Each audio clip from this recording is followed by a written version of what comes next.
Good morning, everyone. Today, I'm going to discuss condonations or remission. Article 1270, 1274. Article 1270. Condonations or remissions is essentially gratuitous and requires the acceptance by the obligor. It may be made expressly or impliedly. One and the other kind shall be subject to the rules which govern in officious donations. Express condonation shall furthermore comply with the forms of donation. But before that, let's define first what is condonation. Condonation, it is gratuitous abandonment by the creditor of his right. Actually, condonation, it is a form of donation.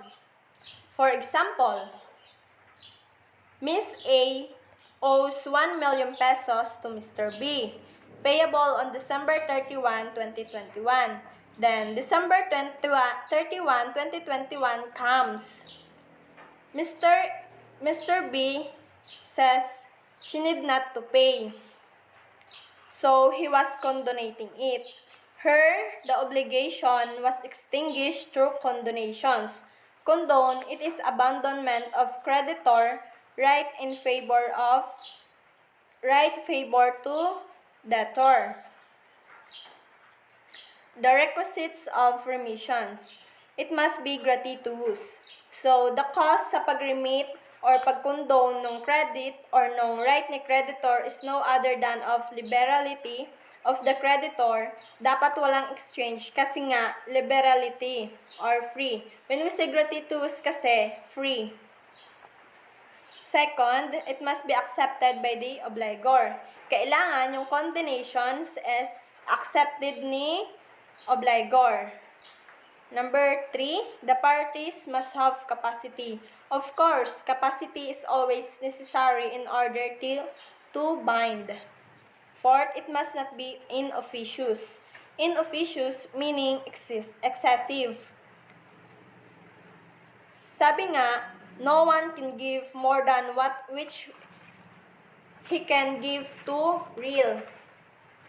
Hindi mo pwedeng ibigay lahat-lahat at saka magbigay ng sobra-sobra sa kakayanan mo kasi nga that is inofficious.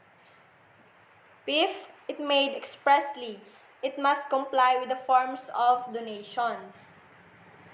Kinds of remission. As to extent, when we say extent, ano nga ba yung kinondone? One, it is complete. It covered the entire obligation. Partial, it does not cover the entire obligation kasi nga partial lang. As to its form naman, express. It is made verbally or writing. Implied, ito lang yung nakikita mo sa conduct ng mga creditor. As to its date of ineffectivity, enter vivos, when it will take effect during the lifetime of the donor. Usually, ito talaga yung donation na magte-take effect siya agad habang buhay pa si donor. When we say mortis causa naman, ito naman yung magte-take effect upon the death. Magte-take effect lang siya pag namatay si donor. Usually, ito makikita sa last will and testament. Article 1271. The delivery of a private document evidencing a credit made voluntarily by the creditor to the debtor implies the renunciations of the action which the former had against the latter. If, in order to nullify this waiver, it should be claimed to be inofficious, the debtor and his heirs may uphold it by proving that the delivery of the document was made in virtue of payment of the debt. Itong Article 1271, it is another presumption. Note, it should be made voluntarily. Pag yung pag-deliver ng private document, dapat ito ay voluntarily. Presumption in case document of indebtedness is voluntarily delivered by creditor. Ang pinakamalaking question dito is, what is the effect of the delivery of private document evidencing the credit? It creates presumptions of implied remission. Article 1272. Whenever the private document in which the debt appears is found in the possessions of the debtor, it shall be presumed that the creditor delivered it voluntarily, unless the contrary is proved. Itong Article 1272, karugtong lang siya ni Article 1271, na kung saan about sa presumption na mayroong remission. 1272 tells us about presumption of voluntarily delivery. Sabi nga, pag yung private document in which a debt appears is found in the possession of the debtor.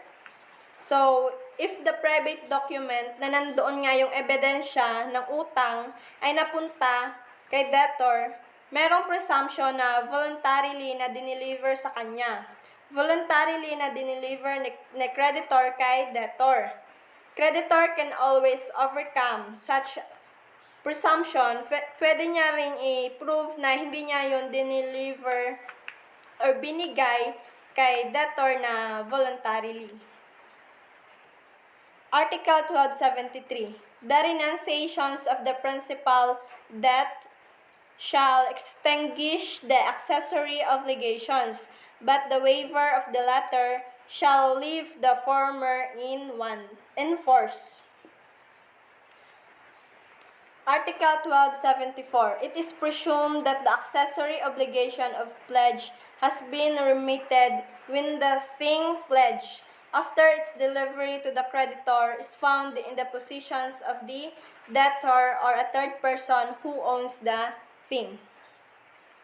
Dito sa Article 1273, ano nga ba yung epekto ng renunciations ng principal debt at ng accessory obligation? Pag ang renounce daw is si principal obligation, extinguish rin ba sa accessory obligation? Well, yan ay consistent sa rule na accessory follows the principal. Dito sa Article 1274, it is presumption nga, yon. It is presumed that the accessory obligations of pledge has been remitted when the thing pledged after its delivery to the creditor is found the possessions of the debtor of a third person who owns the thing.